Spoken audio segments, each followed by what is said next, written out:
Assalomu alaykum, hurmatli fuqarolar, bankimiz mijozlari. Mana bugun navbatdagi uchrashuvimizni tashkil qilganmiz. Bugun Agrobank filiali mijozlari va fuqarolar bilan navbatdagi uchrashuvlarni o'tkazyapti. Sizlarni qiynayotgan savollar, faoliyatlaringizda duch kelayotgan o'sha muammolar bo'yicha, keyin faoliyatlaringizni kengaytirish uchun talab qilinadigan moliyaviy mablag'lar va boshqa masalalar bo'yicha bankka taalluqli bo'lmagan masalalar bo'yicha bugun uchrashuv tashkil qilganmiz. Uchrashuvni boshlaymiz. Bo'lmasa birma-bir hammalaringizni muammolaringizni eshitaman va tezroq hal qilib berishga harakat qilamiz. Birinchi bo'lmasam kimdan boshlaymiz? Sizdan boshlaylik. O'zingizni tanishtiring, qaysi mahalladasiz? Samarqand mahallasidan Amurlayxon raismi. 50 million so'm kredit olaman, shuni sartaroshlik rivojlantirish tadbirkorligini. Sartaroshlik faoliyat bilan shug'ullanasiz.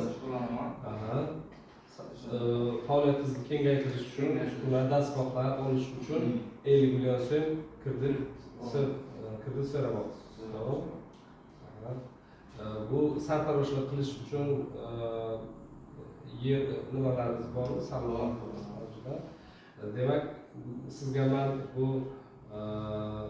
50 million so'mgacha bo'lgan mahalla loyihasi bank produktini taklif qilaman. Bunga borib hozir sartaroshxonangizni mahalla bankiri o'rganadi. Mahalla agenti bilan birgalikda tavsiya asosida sizga 3 bank ish kunida 50 million so'm kredit beraman. Plastik kartochkaga tashlab beramiz. Bu albatta o'z mahalla bankiri bor, mahalla agenti bor o'rganib, kreditni 3 bank ish kuniga ajratib beramiz. Boshqa masalangiz yo'q. Rahmat.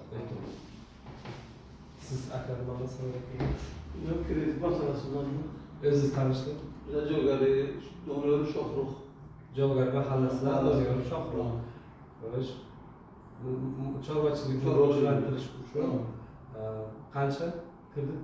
50 milliongacha bo'ldi. 50 million so'mgacha chorvachilikni rivojlantirish uchun kredit so'rayapsiz. Sizga ham mana shu mahalla loyihasi produktimizdan sizga taklif qilaman. Hozir chorvachilikni rivojlantirish uchun o'sha xonadoningizda avvalambor sharoit bo'lishi kerak. Chorvani tashkil qilish uchun mahalla bankiri va mahalla agenti borib hozir xonadoningizni o'rganadi va shu natijasida mahalla bankiri tavsiyasi asosida 50 million so'mgacha sizga kredit ajratishni ma'lum qilamiz. 3 bank ish kunida tavsiyasi asosida, mahalla banki tavsiyasi asosida kreditlarni ajratamiz va plastik kartochkaga tashlab beramiz.